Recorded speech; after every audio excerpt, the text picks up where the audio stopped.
Isang malakas na kalabog ng nabasag na porselana ang sumalubong kay Ramon. Pagkabukas niya ng pinto ng kanyang mansyon. Kasunod nito ay ang sabay-sabay na hiyawan ng tatlong bata na tila ba nagpapaligsahan sa pag-iyak. Napapikit na lang si Ramon at mariing humawak sa hamba ng pinto. Ang kanyang mga daliri ay halos bumaon sa kahoy. Sa opisina, siya ang CEO na kinatatakutan ng lahat. Ang taong kayang pasunurin ang daan-daang empleyado sa isang kumpas lang ng kamay. Pero dito sa sarili niyang tahanan, pakiramdam niya ay isa siyang talunan. Isang amang walang kwenta na hindi man lang mapatahan ang sarili niyang mga anak. Naramdaman niya ang pamilyar na bigat sa kanyang dibdib, ang pinaghalong pagod, stress, at ang matinding pangungulila sa kanyang yumaong asawa. Kung buhay lang sana ang asawa niya, hindi magiging ganito kagulo ang lahat. Hindi magiging impyerno ang bahay na ito. Dumilat siya at nakita ang kalat sa sala, basag na base, nagkalat na mga laruan. At sa gitna ng lahat ng ito ay si Liza, ang bago nilang nani, na nakaluhod sa sahig at nanginginig ang mga kamay habang pinupulot ang mga bubog. Ang tatlong bata, ang kanyang triplets na sina Toby, Lucas at Miggy, ay nagtatakbuhan at nag-iiyakan sa paligid, tila mga maliliit na bagyo na walang direksyon. Liza! Ang sigaw ni Ramon ay umalingaw-ngaw sa buong kabahayan, mas malakas pa sa iyak ng mga bata. Napahinto ang lahat, maging ang triplets ay saglit na natigilan. Mabilis na tumayo si Liza, ang mukha ay putlang-putla at puno ng takot. Sir Ramon, sorry po. Dumating po kasi kayo. Nagulat si Toby kaya hindi na pinatapos ni Ramon ang paliwanag ng katulong. Ilang beses ko bang sasabihin sa'yo na bantayan silang mabuti? Bulyaw ni Ramon habang tinatanggal ang kanyang kurbata at inihahagis ito sa sofa. Yan ay antique vase ba, Liza? Mas mahal pa yan sa kikitain mo sa buong buhay mo. Pero hindi yung vase ang inaalala ko. Paano kung nasugatan ang mga bata? Yumuko si Liza, pinipigilan ang pagtulo ng kanyang mga luha. Sorry po, sir. Hindi na po mauulit. Lilinisin ko na po agad. Hindi na mauulit? Pang-10 yaya ka na ngayong taon, Liza. At wala ni isa sa inyo ang may alam kung paano maging ina sa mga anak ko. Ramdam ni Ramon ang pagpintig ng ugat sa kanyang sentido. Gusto niyang magwala. Gusto niyang umiyak. Pagod na siya. Biglang umiyak ulit si Miggy at sumunod na naman sina Toby at Lucas. Ang ingay ay tila tumutusok sa utak ni Ramon. Akmang sisigaw ulit siya nang biglang bumukas ang main door. Isang mabangong simoy ng hangin ang pumasok, kasabay ng tunog ng matataas na takong na tumatama sa marble floor. Ramon, my goodness, anong nangyayari dito? Napalingon silang lahat. Sa may pintuan ay nakatayo si Isabel Alcantara. Nakasuot siya ng isang malinis at eleganteng puting bestida na walang kahit isang gusot. Ang kanyang buhok ay nakaayos ng perpekto at ang kanyang presensya ay tila nagdala ng liwanag sa madilim at magulong sala. Si Isabel, ang babaeng ipinapakilala ng kanyang mga business partners, ang babaeng perpekto sa lahat ng aspeto. Isabel! Mahinang sambit ni Ramon, tila nahihiya na makita nito ang gulo ng kanyang pamilya. I'm sorry, hindi ito ang magandang oras para bumisita ka. Hindi sumagot si Isabel. Sa halip, ngumiti ito ng matamis. Isang ngangiting puno ng awa at pag-unawa. Lumakad siya papasok, dahan-dahan, parang isang anghel na lumalakad sa gitna ng digmaan. Nilampasan niya si Ramon. Nilampasan niya si Liza na nakaluhod pa rin sa sahig. Dumiretso siya sa tatlong bata na nagwawala pa rin. Shhh! Malambing na bulong ni Isabel habang lumuluhod siya sa harap ng triplets. Hindi alintana kung madumihan ang mamahalin niyang damit. May inilabas siyang isang puting panyo mula sa kanyang maliit na bag. Tingnan niyo ito. Magic handkerchief ni Tita Isabel. Malambing niyang sabi. Kakaiba ang boses niya. Mababa, mahinahon, parang isang oyayi. Lumapit ang mga bata, na curious sa hawak niya.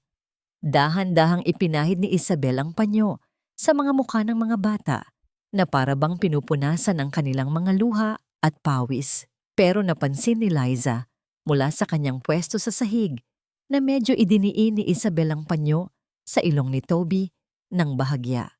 1 segundo, 2 segundo. Biglang tumahimik si Toby. Kumurap-kurap ang bata. Parang biglang inantok. Ginawa rin ito ni Isabel kay Lucas at Miggy. Amuyin nyo, mabango di ba? Parang vanilla. Bulong ni Isabel. Sa loob lamang ng ilang minuto, ang kaninang nagwawalang mga bata ay naging maamong tupa. Isa-isa silang napaupo sa carpet, kinukusot ang mga mata hanggang sa tuluyan na silang humiga at nakatulog. Nanlaki ang mga mata ni Ramon. Hindi siya makapaniwala sa nakita niya. Wala pang nakagawa niyan. Kahit siya. Kahit ang 10 yaya na dumaan. Tumayo si Isabel at hinarap si Ramon. Ang kanyang ngiti ay nagniningning. Kailangan lang nila ng kaunting tenderness, Ramon. Pagod lang sila. Napabuga ng hangin si Ramon. Nawala ang lahat ng tensyon sa kanyang katawan at napalitan ito ng matinding paghanga. Lumapit siya kay Isabel at hinawakan ang kamay nito. Paano mo nagawa yon, you? You are a miracle worker. Tumawa ng mahina si Isabel. Mahilig lang talaga ako sa bata, Ramon. Sabi ko naman sa'yo, kailangan ng bahay na ito ng ilaw. Tinitigan ni Ramon si Isabel.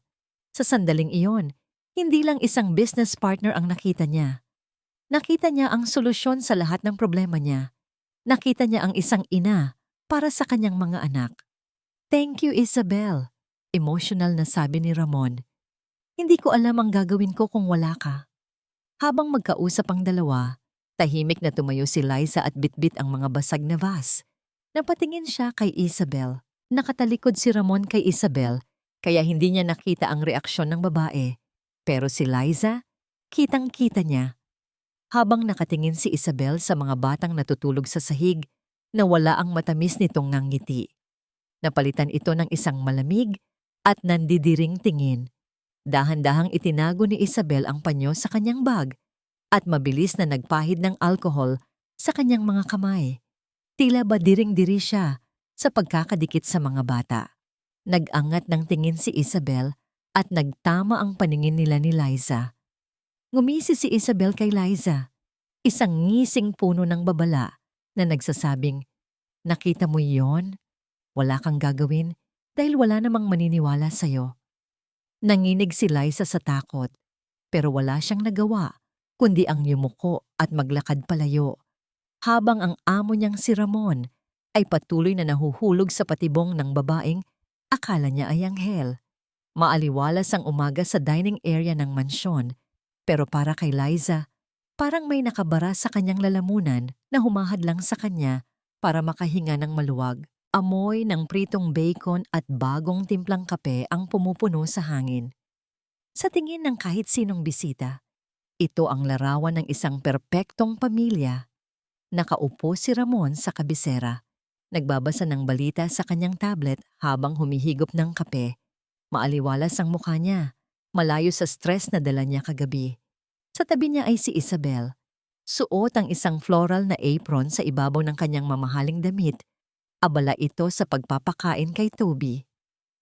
"Open your mouth, baby. Here comes the airplane," malambing na sabi ni Isabel. Napangiti si Ramon nang hindi inaalis ang tingin sa tablet. "Ang galing mo talaga sa bata, Isabel. Dati, kailangan pa naming maghabulan sa buong bahay para lang makakain si Toby ng almusal." "Kailangan lang ng pasensya, darling," sagot ni Isabel na may matamis na ngiti. Pero nakatayo si Liza sa may gilid habang hawak ang pitsel ng tubig. At kitang-kita niya ang hindi nakikita ni Ramon. Sa tuwing ibababa ni Ramon ang tingin sa kanyang gadget, nagbabago ang mukha ni Isabel. Nakita ni Liza kung paano diinan ni Isabel ang kutsara sa labi ng bata nang ayaw nitong bumuka. Nakita niya ang mabilis na pagkurot ni Isabel sa hita ni Toby sa ilalim ng mesa. Napangiwi si Toby at akmang iiyak. Pero mabilis siyang pinandilatan ni Isabel ng mata. Isang tingin na punong-puno ng banta. Napalunok si Liza, nanginig ang kanyang kamay at muntik nang matapon ang tubig na hawak niya. Natatakot ang bata. Takot na takot si Toby kay Isabel. Liza, yung tubig! Sita ni Ramon nang mapansin niyang tulala ang katulong. Sorry po, sir. Mabilis na sagot ni Liza at nagmamadaling lagyan ng tubig ang baso ni Ramon. Ibinalik ni Ramon ang atensyon kay Isabel. Ibinaba niya ang kanyang tablet at hinawakan ang kamay ng babae. Isabel, pinag-isipan ko to kagabi. Ayoko nang patagalin pa. Natigilan si Isabel sa pagpapakain. Tumingin siya kay Ramon. Ang mga mata ay nagkukunwaring inosente. Anong ibig mong sabihin, Ramon? Tayo, ang pamilyang ito. Seryosong sabi ni Ramon. Kailangan ka ng mga anak ko. Kailangan kita. Let's get married, Isabel, as soon as possible. Nanlamig ang buong katawan ni Liza. Pakiramdam niya ay binuhusan siya ng yelo. Kasal? Agad-agad? Oh, Ramon. Tinakpan ni Isabel ang kanyang bibig, umaarteng gulat na gulat. Are you sure? Hindi ba masyadong mabilis? Baka isipin ng mga tao na, wala akong pakialam sa sasabihin ng iba. Putol ni Ramon. Nakita ko kung paano mo inalagaan ang mga anak ko kagabi. Yun lang ang mahalaga sa akin. Nagyakapan ang dalawa. Sa likod nila, nakita ni Liza ang pasimpleng ngiti ni Isabel habang nakasubsob ang muka sa balikat ni Ramon. Hindi ito ngiti ng kaligayahan, ito ay ngiti ng tagumpay. Nang matapos ang almusal, umakyat si Ramon sa kwarto para magbihis papasok sa opisina. Alam ni Liza na ito na ang pagkakataon niya. Kailangan niyang magsalita. Hindi niya pwedeng hayaang mapahamak ang mga bata. Sinundan niya si Ramon sa hallway. Sir Ramon? Tawag niya mahina pero mariin. Huminto si Ramon habang nag-aayos ng kurbata sa salamin. Ano yun, Eliza? Kung tungkol yan sa sahod, kausapin mo si Manang Celia. Hindi po, sir. Lumapit si Liza. Nanginginig ang boses. Tungkol po kay Ma'am Isabel. Kumunot ang noo ni Ramon at humarap sa kanya. Anong meron kay Isabel? Huminga ng malalim si Liza. Bahala na. Sir, hindi po siya totoo. Nakikita ko po. Sinasaktan niya si Toby kapag hindi kayo nakatingin. Kinurot niya po ang bata kanina. At yung tingin niya po sa mga bata, parang nandidiri siya. Natahimik ang buong hallway. Tinitigan ni Ramon si Liza. Unti-unting nagbago ang reaksyon nito mula sa pagtataka patungo sa galit. Sinasaktan? Ulit ni Ramon. Tumawa siya ng mapakla. Liza, nakita ko kung paano mahimbing na natulog ang mga anak ko kagabi dahil sa kanya. Nakita ko kung paano sila kumain ng maayos kanina. Nagpapanggap lang po siya, sir. Maniwala po kayo. Enough. Sigaw ni Ramon. Napapitlag si Liza. Alam mo kung ano ang problema mo, Liza? Duro ni Ramon sa kanya. Inggit. Natatakot ka na kapag naging asawa ko na si Isabel, mawawalan ka ng trabaho dahil kaya niyang gawin ang trabaho niyo ng mas mahusay. Sir, hindi po. Huwag mo akong diktahan sa kung sino ang dapat kong pagkatiwalaan. Matigas na sabi ni Ramon. Isabel is perfect for this family. At kung hindi mo kayang irespeto ang magiging asawa ko, malaya kang umalis. Tinalikuran siya ni Ramon at pumasok sa kwarto. Padabog na isinara ang pinto. Naiwan si Liza sa hallway, tumutulo ang luha. Walang naniniwala sa kanya. Pinahid niya ang kanyang mga mata at nagpa siyang bumaba na lang para magligpit. Pagbaba niya ng hagdan, nakita niya si Isabel na nakatayo sa may sala. Wala na si Ramon. Wala na rin ang mga bata. Silang dalawa na lang. Nakatayo si Isabel sa harap ng malaking painting ng pamilya.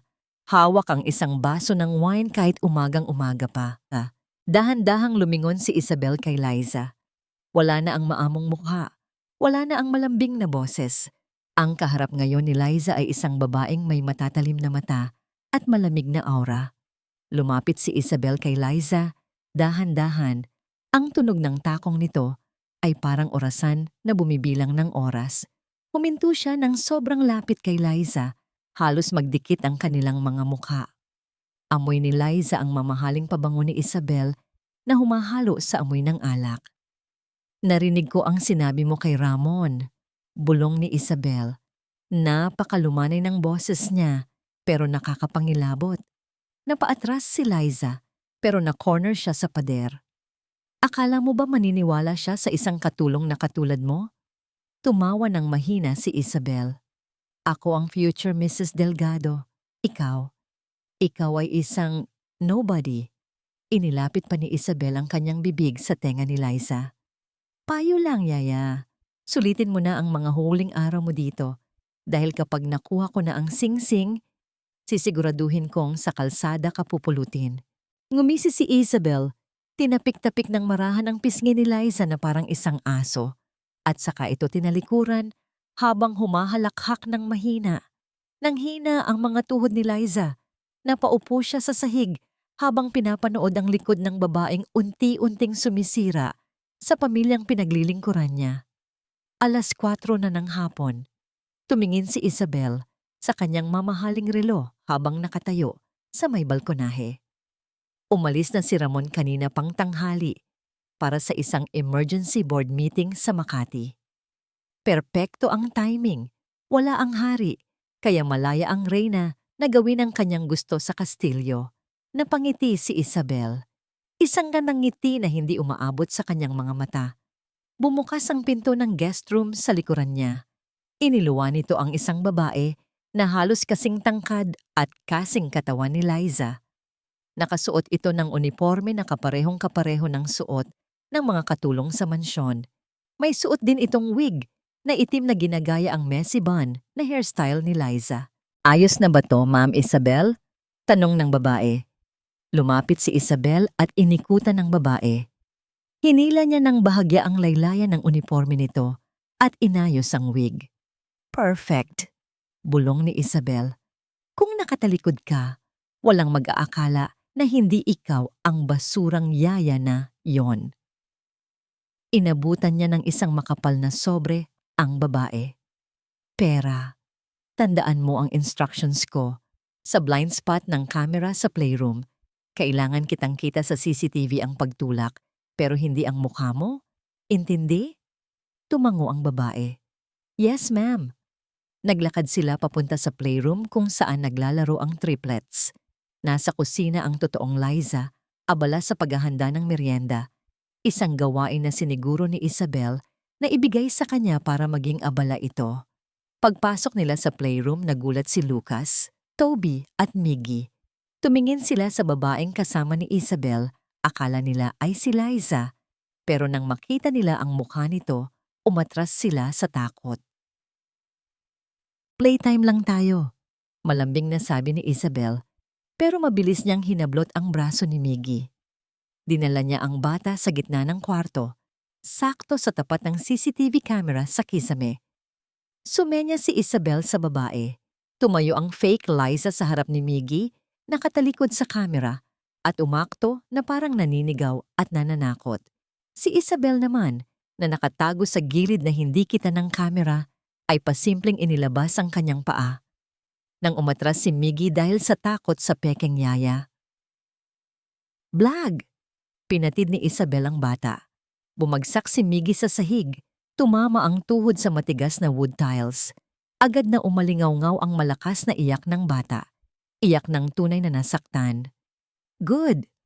Bulong ni Isabel sa sarili habang pinapanood ang bata na namimilipit sa sakit. Wala siyang naramdamang awa. Ang nakikita lang niya ay isang matagumpay na eksena sa pelikula. Mabilis na umalis ang pekeng yaya sa likurang pinto ayon sa plano. Naiwan si Isabel na nakangisi. Kinuha niya ang kanyang cellphone. Konektado ito sa security system ng bahay dahil nakuha niya ang access code mula sa tanga nilang head of security nung isang araw. Ini-rewind niya ang footage. Doon, sa screen ng cellphone, kitang-kita ang ebidensya. Isang babaeng kamukhang-kamukha ni Liza naninigaw at pagkatapos ay itinulak ang bata hanggang sa bumagsak ito. Dahil sa anggulo ng kamera, mukhang-mukhang itinulak ito ng yaya kahit na ang totoo ay pinatid ito ni Isabel. Oscar-worthy. Puri ni Isabel sa sarili. Pinutol niya ang clip, walang audio, video lang, at ipinadala ito direkta sa private number ni Ramon. Naglagay siya ng caption, "Ramon, oh my God, tingnan mo ang ginawa ni Liza kay Miggy. Umuwi ka na." Samantala, sa isang glass-walled conference room sa Makati, kasalukuyang nagpipresenta ang finance head ng kumpanya. Pero biglang tumunog ang phone ni Ramon na nasa ibabaw ng mesa. Emergency notification tone. Kumunot ang noo ni Ramon. Kinuha niya ang phone at binuksan ang mensahe.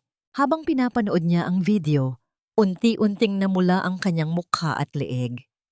Nakita niya ang anak niya, ang maliit at walang kalaban-laban na si Miggy, na marahas na itinulak ng babaeng pinagkatiwalaan niya.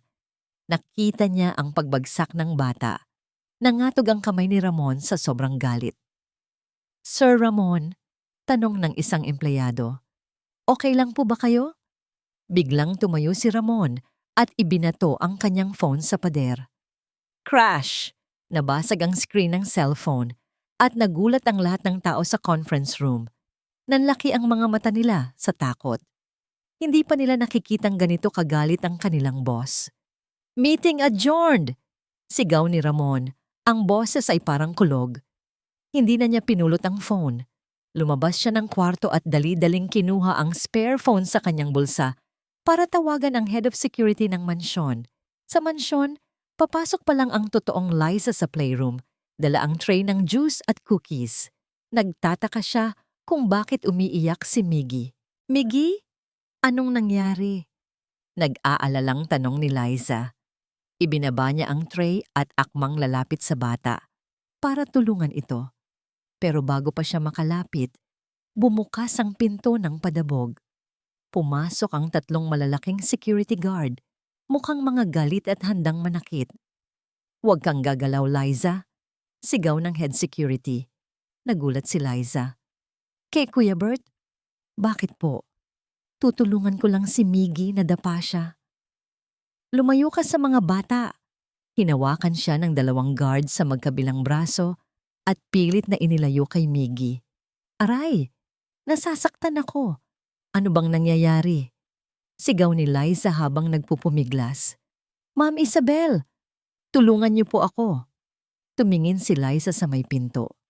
Nakatayo doon si Isabel. Buhat-buhat na ngayon ang umiiyak na si Miggy. Hinihimas ni Isabel ang likod ng bata. Umaarteng nag-aalala.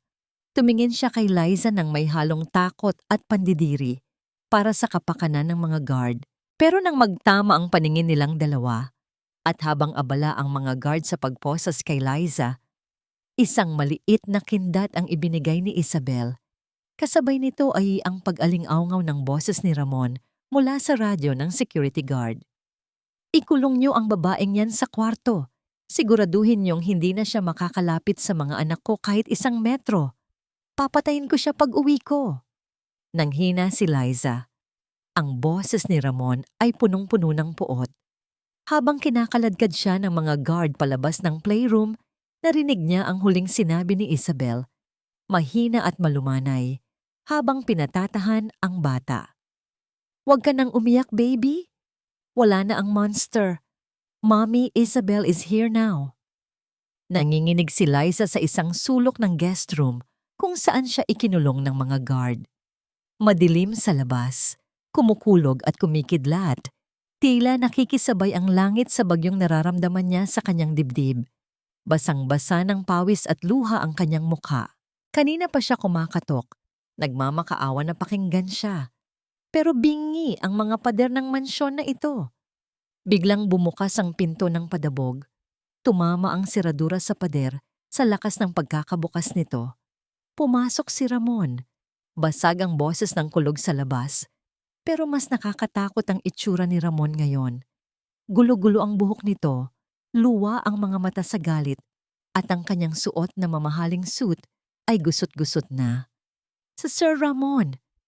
Nanginginig na tawag ni Liza. Akmang tatayo siya para lumapit. Pero dinuro siya agad ni Ramon. "Wag na wag kang lalapit sa akin." Sigaw ni Ramon. Ang boses niya ay puno ng sakit at pagkamuhi. "Sir, maniwala po kayo. Hindi ko po sinaktan si Miggy. Hindi po ako yon." Hagulgol ni Liza. "Hindi ko po magagawa yon sa mga bata." Isang mapaklang tawa ang kumawala sa bibig ni Ramon.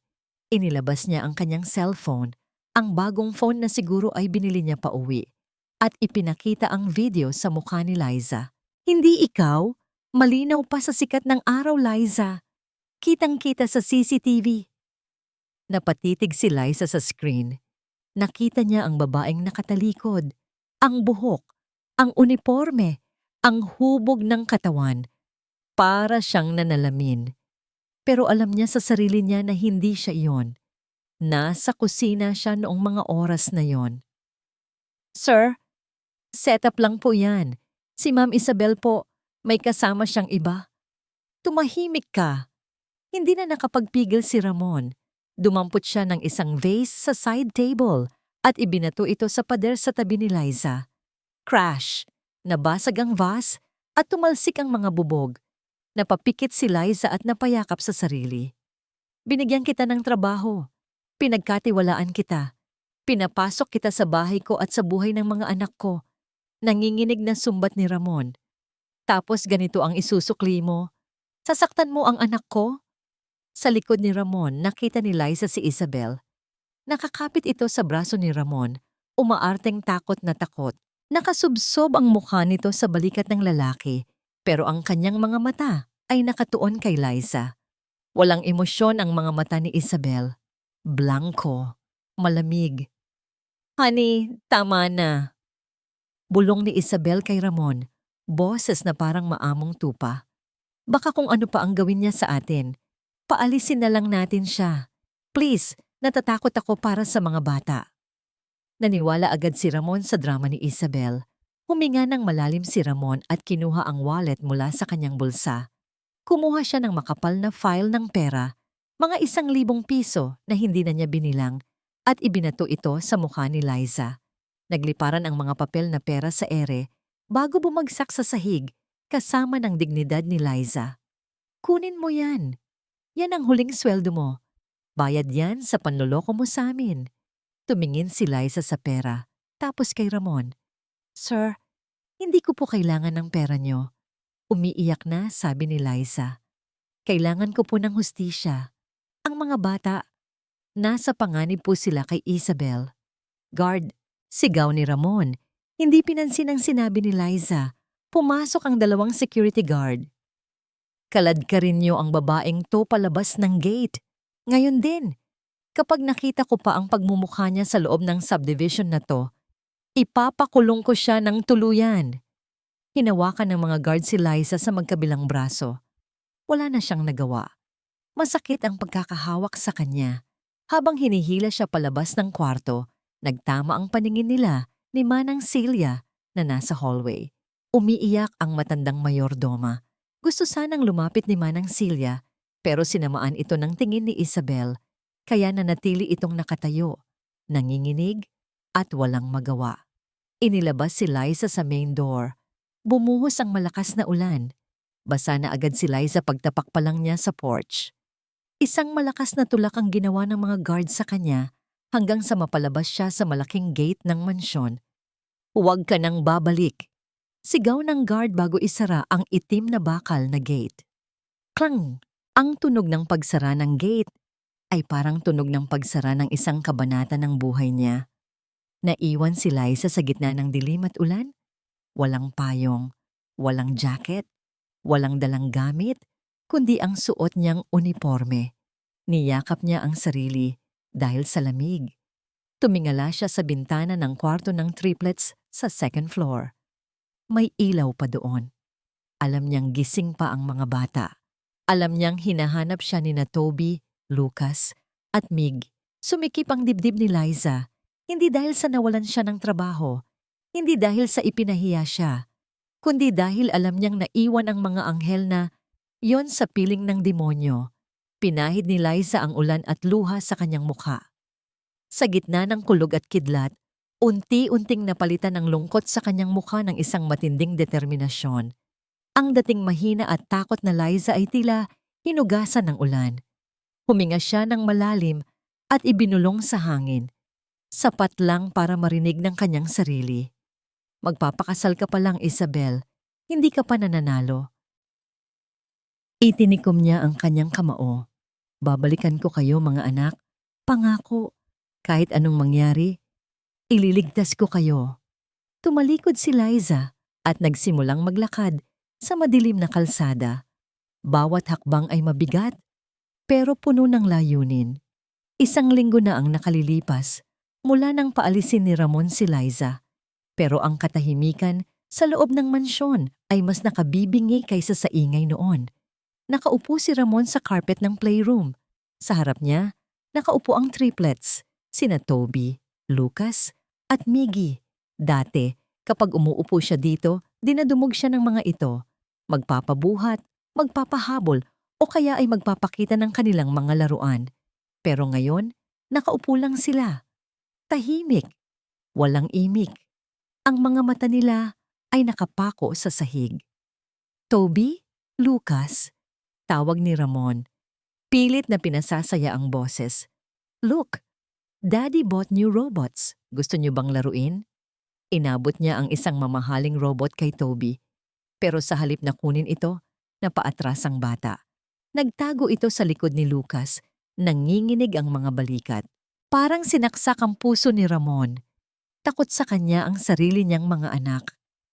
Mula nang mangyari ang insidente kay Liza, naging ganito na sila. Ayaw magpahawak, ayaw magsalita.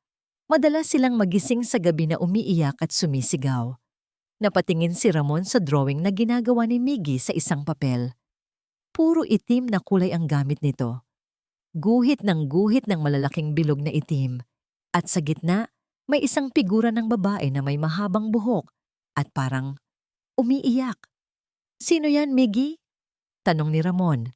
Akmang hahawakan ng papel. Mabilis na hinablot ni Miggy ang papel at niyakap ito sa kanyang dibdib na parang protektado niya ang isang kayamanan. Bumukas ang pinto. Pumasok si Isabel, dala ang isang folder. Ang bawat hakbang niya ay puno ng kumpiyansa. Suot ang isang business suit na nagpapakita ng kanyang awtoridad. Ramon, malamig na tawag nito. Agad na nag-iba ang reaksyon ng mga bata. Mas lalo silang sumiksik sa sulok ng kwarto. Nakita ni Ramon ang takot sa mga mata nila nang tumingin sila kay Isabel. Pero sa isip ni Ramon, ang takot na ito ay dahil sa trauma na iniwan ni Liza. Naniniwala siyang takot ang mga bata sa kahit sinong babaeng lumalapit sa kanila dahil sa ginawa ng dating yaya. Nakausap ko na si Dr. Schneider sa Zurich, panimula ni Isabel habang umuupo sa tabi ni Ramon. Hindi niya pinansin ang mga bata. Zurich? Naguguluhang tanong ni Ramon. Switzerland. Yes, honey. Siya ang pinakamagaling na child psychiatrist sa Europe. Ipinadala ko sa kanya ang mga video ng tantrums ng triplets at ang report ng local doctor dito. Huminga ng malalim si Isabel at inilapag ang folder sa harap ni Ramon. Sabi ni Dr. Schneider, malala ang kondisyon ng mga bata, Ramon. Tinatawag nila itong severe attachment disorder. Resulta ito ng pabago-bagong nag-aalaga sa kanila at ng trauma na nakuha nila kay Liza. Natulala si Ramon sa mga dokumento. Puro medical terms na hindi niya maintindihan. Pero ang bigat ng mga salita ay dumadagan sa dibdib niya. Kailangan nila ng intensive therapy. Patuloy ni Isabel, hinahaplos ang likod ng kamay ni Ramon. Sa facility sa Switzerland, malalayo sila sa stress. Aalagaan sila ng mga eksperto. At pagbalik nila, magaling na sila. Handa na silang maging masaya ulit kasama natin. Tumingin si Ramon sa triplets. Nakakadal sila sa isa't isa sa sulok, parang mga tuta na iniwan sa ulan. Pero, Switzerland? Sobrang layo. Garalgal na sabi ni Ramon. At sa araw pa ng kasal natin? Masakit din para sa akin, Ramon, pagsisinungaling ni Isabel. Pero isipin mo, paano tayo magsisimula ng bagong buhay kung sira ang pundasyon nila? Gusto mo bang lumaki silang takot sa sarili nilang anino? Tumusok ang konsensya ni Ramon. Pakiramdam niya, kasalanan niya ang lahat. Siya ang dahilan kung bakit nagkaganito ang mga anak niya. Wala siyang kwentang ama. Baka tama si Isabel. Baka kailangan niyang magsakripisyo at mawalay sa kanila para gumaling sila. Dahan-dahang kinuha ni Ramon ang pen sa kanyang bulsa. Nanginig ang kamay niya habang nakalapat ang dulo ng ballpen sa papel.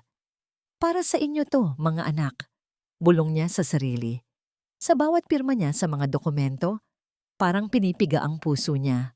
Authorization for travel, medical consent, admission forms. Nang matapos siya, agad na kinuha ni Isabel ang folder. Mabilis. Tila takot na magbago pa ang isip ni Ramon. You made the right choice, honey. Hinalikan ni Isabel si Ramon sa pisngi. Aayusin ko na ang flight nila. Bukas na bukas din, aalis na sila. Tumayo si Ramon. Mabigat ang pakiramdam. Lalabas muna ako. Kailangan ko ng hangin. Lumabas si Ramon ng playroom nang hindi man lang lumilingon sa mga bata. Dahil alam niyang kapag tumingin siya, hindi niya kayang ituloy ang plano. Naiwan si Isabel kasama ang mga bata. Dahan-dahang ngumiti si Isabel. Isinara niya ang folder at tiningnan ang triplets. Bye-bye, little brats. Bulong niya, enjoy the snow. Tumalikod si Isabel at lumabas na rin. Nagmamadaling tawagan ang kanyang contact para ipaalam na tagumpay ang plano. Ilang minuto ang lumipas. Pumasok si Manang Celia sa playroom para maglinis. Dala niya ang vacuum cleaner at basahan. Mugto ang mga mata ng matanda. Narinig niya ang usapan kanina mula sa labas. Alam niyang ipapadala ang mga alaga niya sa ibang bansa at durog na durog ang puso niya dahil wala siyang magawa.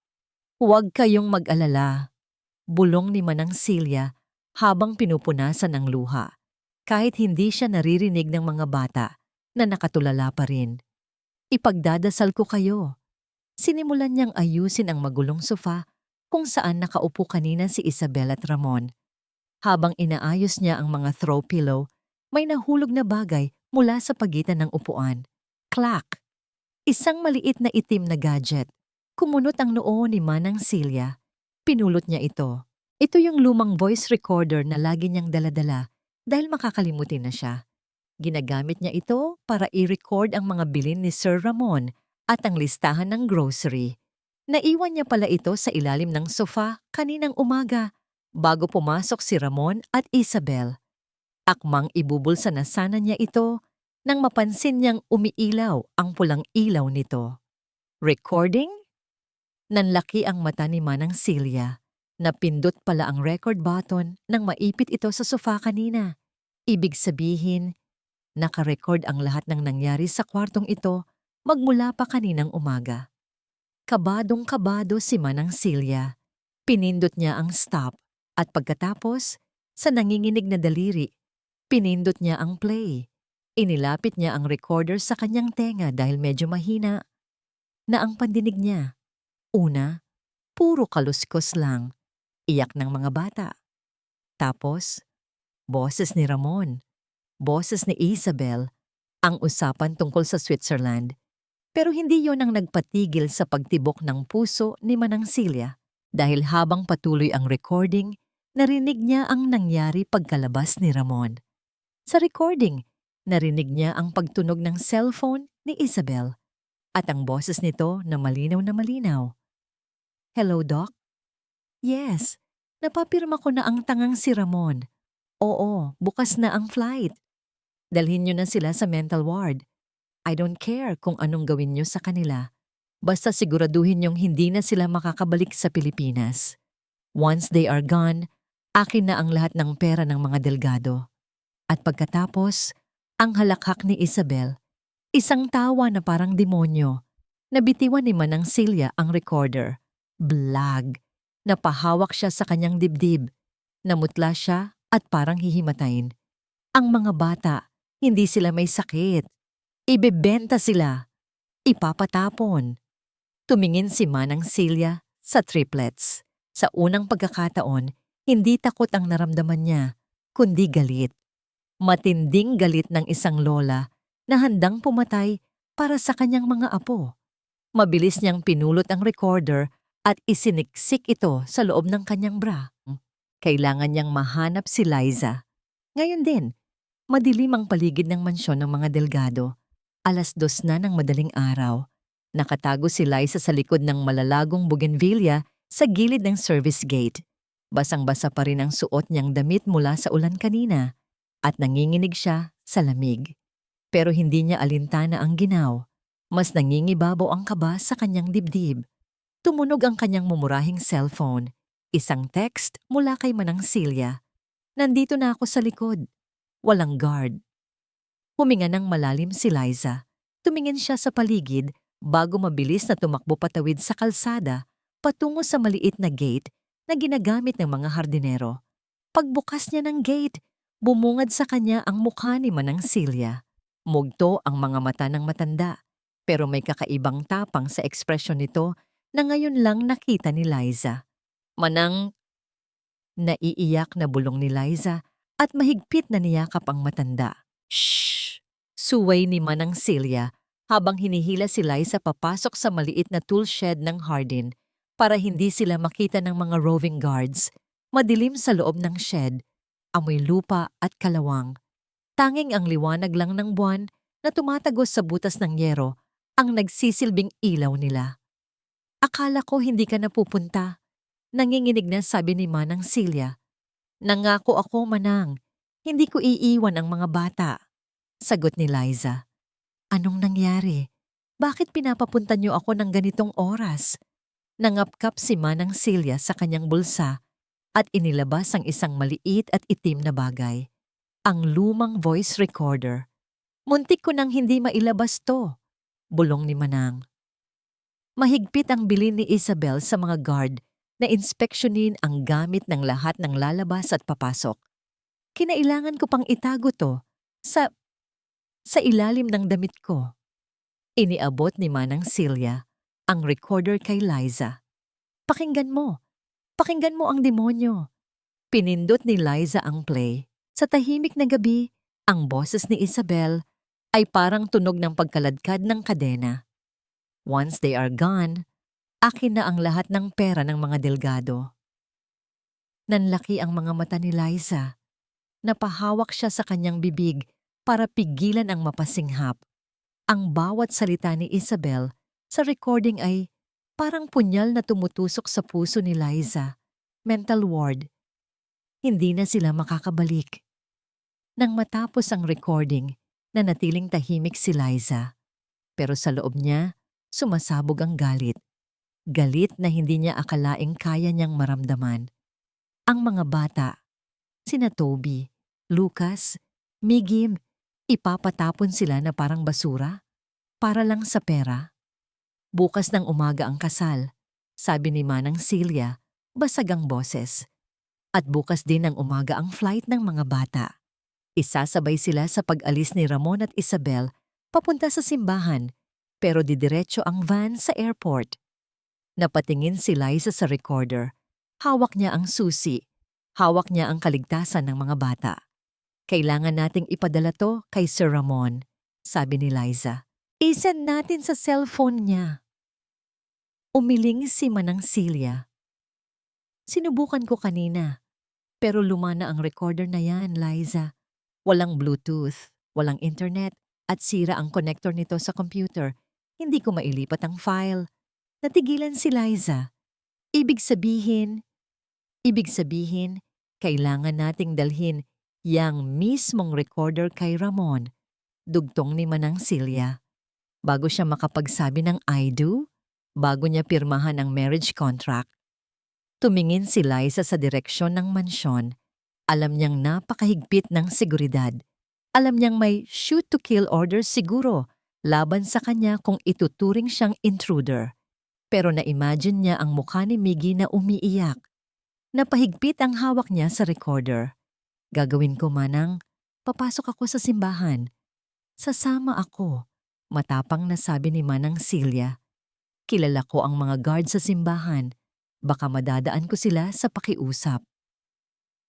Akmang bubuksan na nila ang pinto ng tool shed para lumabas ng biglang, woof, woof, woof. Narinig nila ang malakas na tahol ng mga aso. Hindi lang isa, 2 o 3 Doberman. Nanigas si Liza at Manang Celia sa kinatatayuan nila. Kasunod ng tahol ay ang pagwawalis ng isang maliwanag na ilaw ng flashlight mula sa labas. Tumagos ang liwanag sa mga siwang ng dingding ng tool shed. May tao sa shed! Sigaw ng isang lalaki. Boses ito ng head of security. Pakawalan ang mga aso, sagot ng isa pa. Naghawakan ng kamay si Liza at Manang Celia.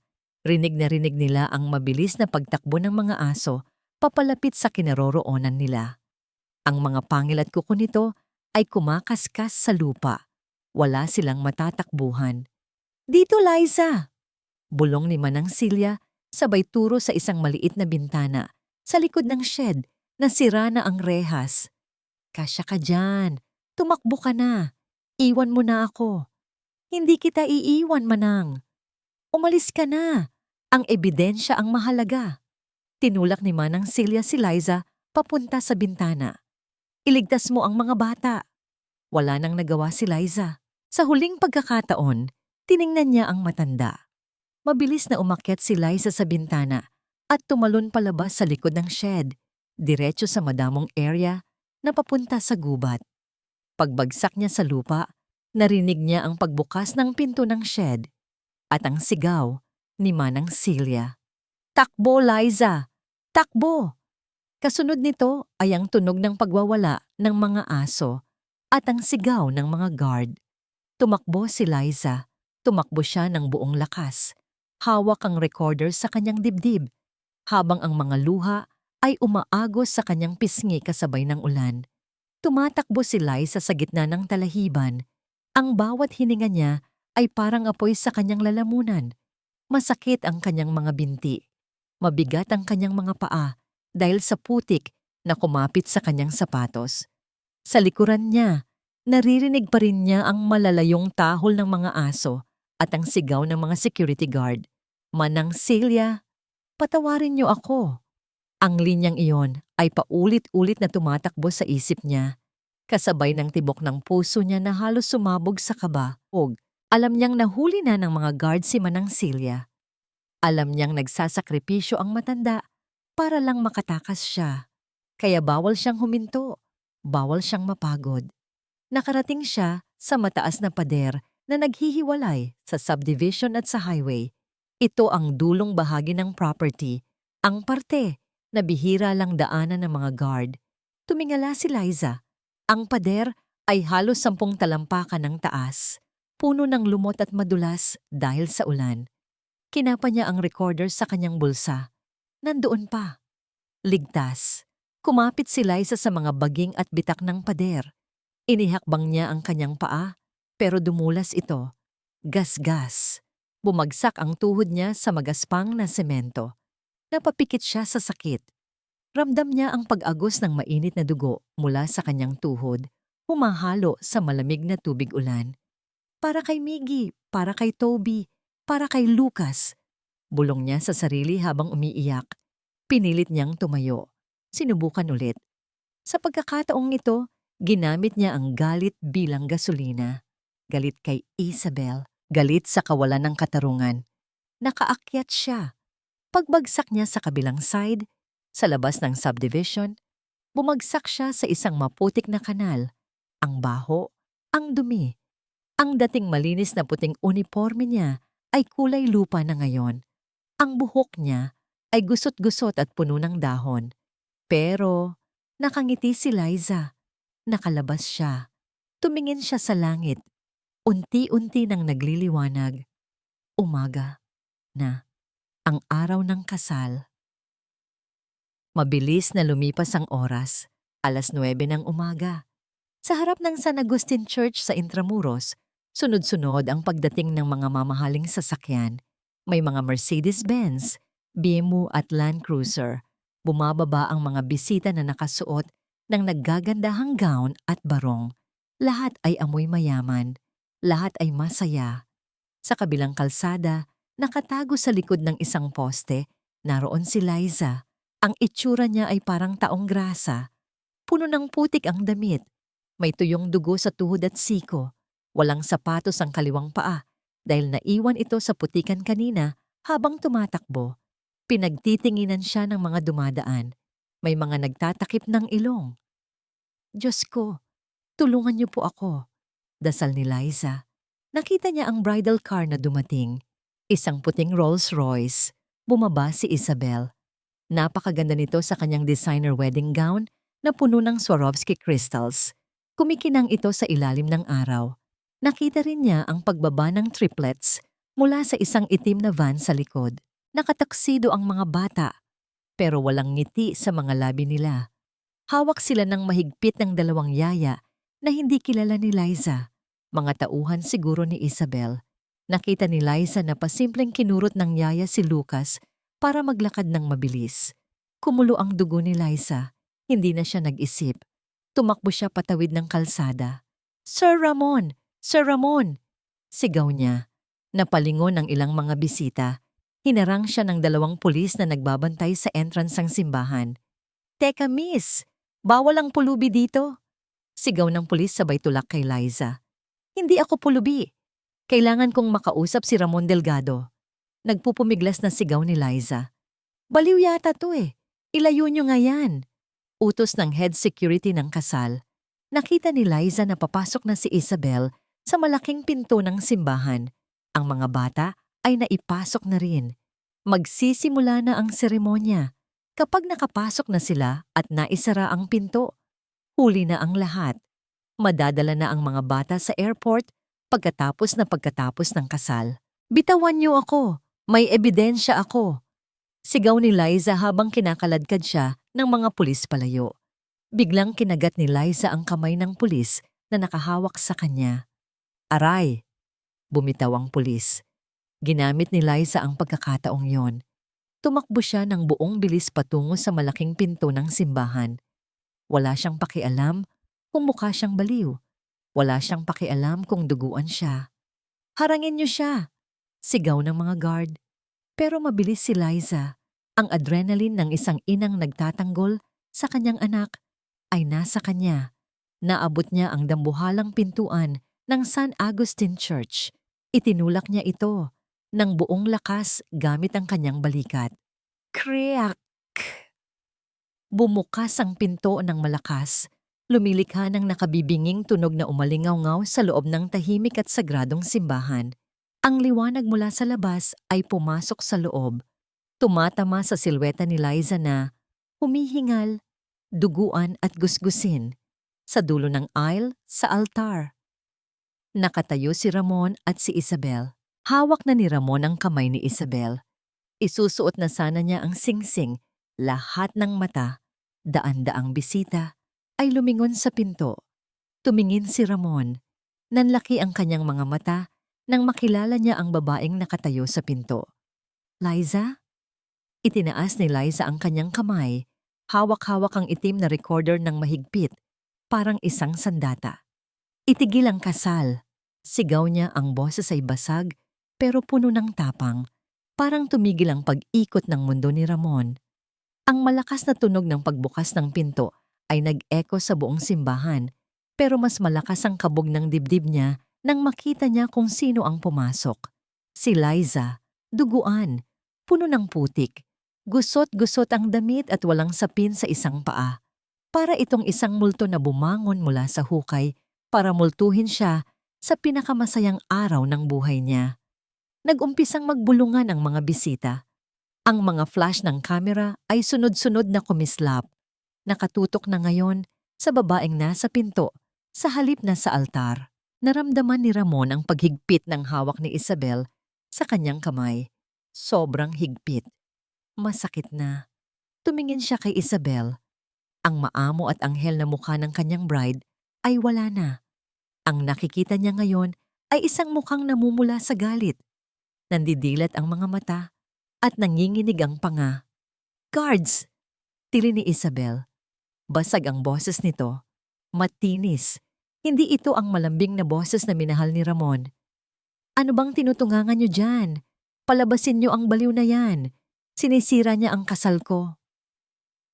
Mabilis na tumakbo ang mga security guard ng simbahan at mga pulis papunta kay Liza. Nakita ni Ramon kung paano umatras si Liza, yakap-yakap ang isang maliit na itim na bagay sa kanyang dibdib. "Sir Ramon!" Sigaw ni Liza habang pilit siyang hinahablot ng mga guard. "Makinig kayo! Pakinggan niyo to! Ang mga bata! Papatayin niya ang mga bata!" Natigilan si Ramon. Ang mga bata. Lumingon siya sa unang hilera ng upuan kung saan nakaupo ang triplets. Nakita niya sina Toby, Lucas at Miggy na nakatayo na. Umiiyak sila. Pero hindi sila umiiyak sa takot kay Liza. Tumatakbo sila papunta sa aisle, pilit na kumakawala sa mga yayang humahawak sa kanila. "Yaya Liza! Yaya Liza!" Iyak ni Miggy. "Yaya!" Sigaw ni Lucas. Doon, parang binuhusan ng malamig na tubig si Ramon. Ang mga anak niya, na ilang linggo nang tulala at takot, ngayon lang ulit nagsalita. Ngayon lang ulit nagpakita ng emosyon at tinatawag nila ang babaeng duguan at puno ng putik. "Bitawan niyo siya!" Ang boses ni Ramon ay umalingaw-ngaw sa mikropono ng altar. Natigilan ang mga guard. Napahinto ang lahat. "Ramon, anong ginagawa mo?" Bulong ni Isabel. Hinihila ang braso niya. "Huwag kang makinig sa kanya. Desperada lang siya. Gusto lang niyang manghingi ng pera." Tinabig ni Ramon ang kamay ni Isabel. Bumaba siya ng altar. Ang bawat hakbang niya ay mabigat. Lumapit siya kay Liza na ngayon ay nakaluhod na sa sahig. Hinahabol ang hininga habang pinalilibutan ng mga guard na hindi alam ang gagawin. "Sir Ramon," humihikbing sabi ni Liza. Inangat niya ang nanginginig na kamay na may hawak na lumang voice recorder. "Manang Celia, si Manang Celia po ang kumuha nito. Pakinggan niyo po. Parang awa niyo na." Kinuha ni Ramon ang recorder. Luma na ito. May basag na sa gilid at may bahid ng dugo ni Liza. Tumingin siya sa mata ni Liza. Walang kasinungalingan doon. Puro takot at pagmamakaawa lang para sa kapakanan ng iba. Pinindot ni Ramon ang play. Dahil sa katahimikan ng simbahan, narinig ng lahat ang garalgal na tunog mula sa maliit na speaker. "Napapirma ko na ang tangang si Ramon." Nanigas si Ramon. Boses yun ni Isabel, walang duda. Lumapit siya sa microphone stand sa gitna ng aisle at itinapat ang recorder doon para marinig ng buong simbahan. Ang boses ni Isabel ay umaling-awngaw sa apat na sulok ng San Agustin Church. "Dalhin niyo na sila sa mental ward. I don't care kung anong gawin niyo sa kanila." Napasinghap ang mga bisita. May mga nagtakip ng bibig. Narinig ang malutong na halakhak ni Isabel sa recording. "Once they are gone, akin na ang lahat ng pera ng mga delgado." Tapos na ang recording. Pero ang katahimikan na sumunod ay mas nakakatakot. Dahan-dahang lumingon si Ramon sa altar. Nakatayo doon si Isabel. Putlang-putla. Nanginginig ang buong katawan. Wala na ang maskara. Lahat ng tao ay nakatingin sa kanya ng may pandidiri. "Ramon." Nauutal na sabi ni Isabel. "Edited yan. AI yan. Gawa-gawa lang nila yan para sirain tayo." Pero hindi na nakikinig si Ramon. Lahat ng mga piraso ng puzzle ay nabuo sa utak niya. Ang biglaang pagtulog ng mga bata kapag nandyan si Isabel. Ang mga pasa ni Miggy. Ang takot ng mga bata sa kanya. Ang pagpapamadali ng kasal. Ang Switzerland. Muntik na. Muntik na niyang ipadala ang sarili niyang mga anak sa impyerno. At muntik na siyang magpakasal sa demonyo. Ang hiya, sakit, at galit ay nagsama-sama sa dibdib ni Ramon. Bumubuo ng isang bolang apoy na gustong sumabog. Tumingin siya sa kanyang kamay. Hawak pa rin niya ang sing-sing na dapat ay isusuot niya kay Isabel.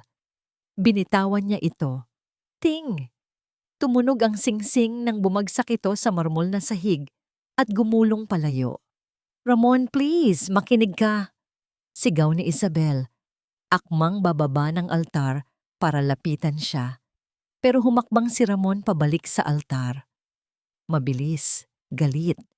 Ang mukha niya ay madilim, parang bagyo na handang manira ng kahit ano.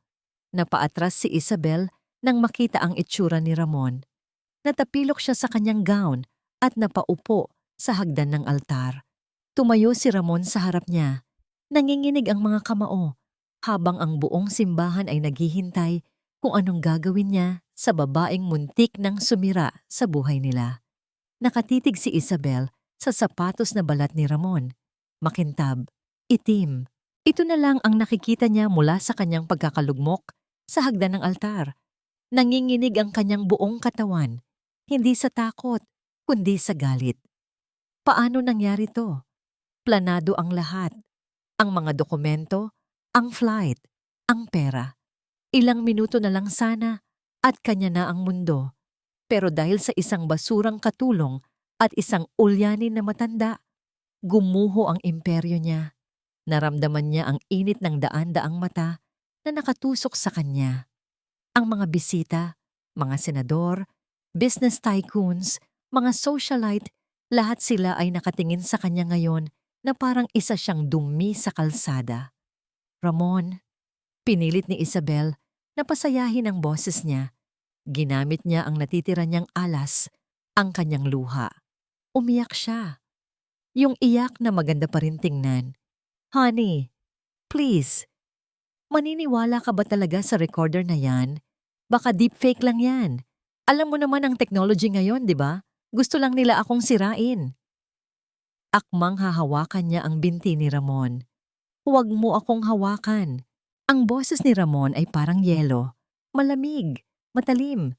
Umatras ang kamay ni Isabel. Tumingala siya at nagtama ang kanilang paningin. Wala na ang pagmamahal. Wala na ang paghanga. Ang nakikita na lang niya sa mga mata ni Ramon ay purong pandidiri. "Narinig ko ang tawa mo, Isabel." Madiin na sabi ni Ramon. "Kilala ko ang tawa mo. Walang technology ang makakagaya sa demonyong narinig ko. Pero mahal kita. Mahal ko ang mga bata." Pagsisinungaling pa rin ni Isabel, kahit alam niyang talo na siya. "Mahal?" Tumawa ng mapakla si Ramon. Isang tawa ng taong nasaktan ng sobra. "Muntik mo nang ibenta ang mga anak ko sa isang mental asylum sa Europe para lang makuha ang pera ko. Yan ba ang pagmamahal?" Humarap si Ramon sa mga tao. Sa mikropono. "Tapos na ang palabas. There will be no wedding. Get out." At saka siya tumingin sa mga security guard. "Tawagin ang mga pulis. Ipakulong niyo ang babaeng to." Nanlaki ang mga mata ni Isabel. "Hindi. Hindi mo pwedeng gawin sa akin to. Ako si Isabel Alcantara. Alam mo ba kung sino ang pamilya ko?" Sigaw niya habang tumatayo. Nawala na ang poise. Nawala na ang pag-arte. Lumabas na ang tunay na kulay niya. "Wala akong pakialam kung sino ka," sagot ni Ramon. Biglang bumukas ulit ang malaking pinto ng simbahan. Pumasok ang mga pulis at kasama nila, nakaupo sa wheelchair at may benda sa braso, si Manang Celia. Buhay siya. Napasinghap si Isabel. "Paano?" Itinuro siya ni Manang Celia gamit ang nanginginig na daliri. "Ayan siya, officer. Siya ang nag-utos na pakawalan ng mga aso para patayin ako." Mabilis na lumapit ang mga pulis kay Isabel. "Miss Isabel Alcantara, you are under arrest for frustrated murder, child abuse, and attempted human trafficking." Naramdaman ni Isabel ang malamig na bakal ng posas sa kanyang mga pulsuhan. Masakit, mahigpit. "Bitawan niyo ako. Nasasaktan ako." Tili niya habang kinakaladkad siya pababa ng altar. Ang kanyang mamahaling wedding gown, ang gown na nagkakahalaga ng ₱250,000, ay sumasayad sa sahig, naiipit ng sapatos ng mga pulis at nadudumihan. Habang hinihila siya palabas ng simbahan, nag-slow motion ang lahat sa paningin ni Isabel. Nakita niya si Ramon. Hindi na ito nakatingin sa kanya. Nakatingin ito kay Liza. Si Liza na duguan, maputik at mukhang pulubi. Pero sa mga mata ni Ramon, parang si Liza ang pinakamagandang babae sa simbahan. Nakita ni Isabel kung paano tumakbo ang triplets, sina Toby, Lucas at Miggy, palapit kay Liza. Yumakap sila nang mahigpit sa baywang ng yaya. Umiiyak, pero ligtas na. Lumapit din si Ramon at lumuhod para yakapin silang apat. Isang pamilyang sinubukan niyang sirain, pero mas lalo lang tumibay dahil sa kasamaan niya. Ang huling narinig ni Isabel bago siya tuluyang ilabas ng pinto ng simbahan ay ang palakpakan ng mga tao. Hindi palakpak para sa kanya, kundi palakpak para sa katulong na tumalo sa kanya. Isinakay siya sa police mobile. Masikip, mainit, amoy pawis. Sumandal si Isabel sa rehas ng bintana at tumingin sa labas. Wala na ang Rolls Royce, wala na ang kinang. Dito nagtatapos ang kwento ni Isabel Alcantara. Sa likod ng rehas, habang ang babaeng tinawag niyang basura ay siya namang tinanghal na reyna ng araw na yon. Amoy sunog na pancake. Iyan ang gumising sa diwa ni Ramon. Napangiti siya. Kung 5 buwan na ang nakalilipas, sisigaw na siya at magagalit sa kapalpakan ng kusinero. Pero ngayon, ito na yata ang pinakamabangong amoy sa mundo. Nasa beach house sila sa Batangas, malayo sa gulo ng Maynila, malayo sa alaala ng madilim na mansyon. Tumayo si Ramon mula sa duyan na nakatali sa 2 puno ng niyog. Suot lang niya ay board shorts at puting t-shirt. Wala ang mamahaling suit, wala ang Rolex. Naglakad siya papunta sa open kitchen na nakaharap sa dagat.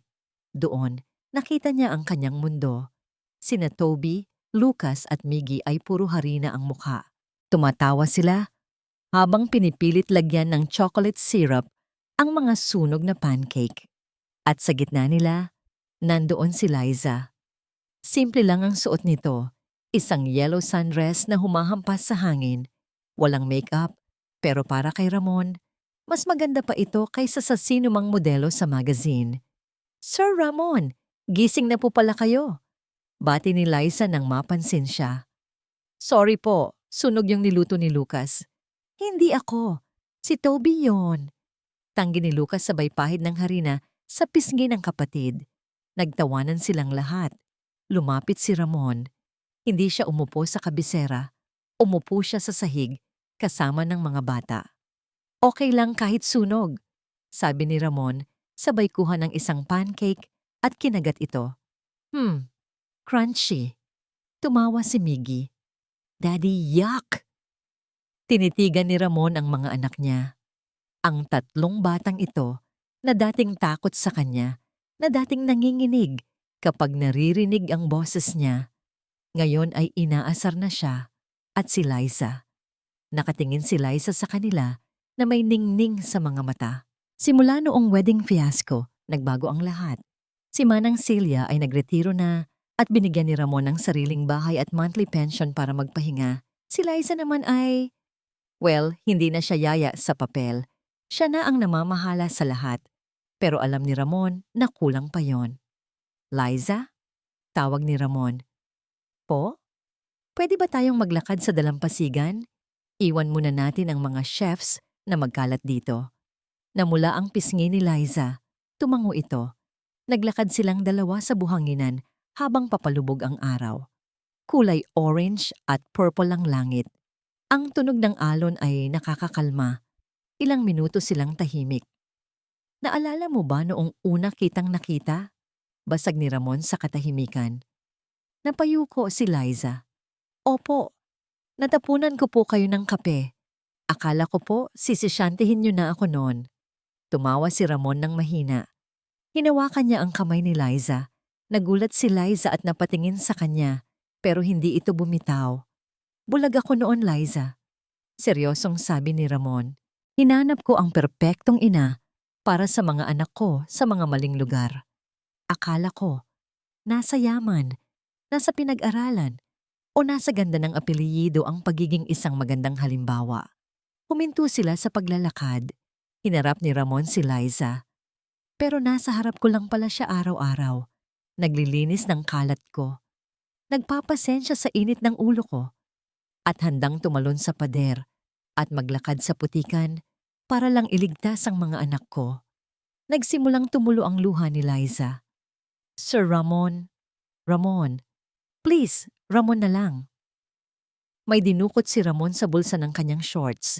Hindi ito isang malaking kahon ng sing-sing na may dambuhalang diamante tulad ng ibinigay niya kay Isabel. Isa itong simpleng sing-sing na silver. May maliit na perlas sa gitna. Simple, malinis, totoo. Liza, alam kong marami pa akong kailangang ayusin sa sarili ko.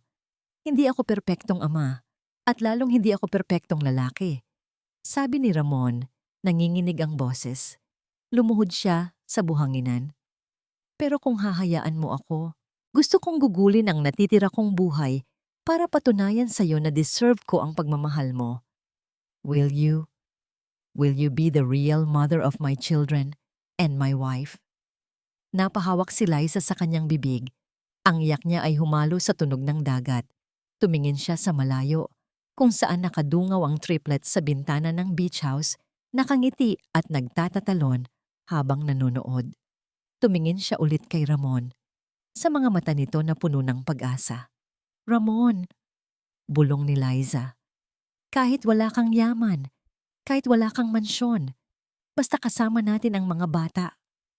Oo, payag ako. Tumayo si Ramon at isinuot ang sing-sing kay Liza. Niyakap niya ito ng mahigpit. Isang yakap na puno ng pasasalamat. Isang yakap na nagsasabing nakauwi na ako. Daddy! Tita Liza! Narinig nila ang sigaw ng mga bata.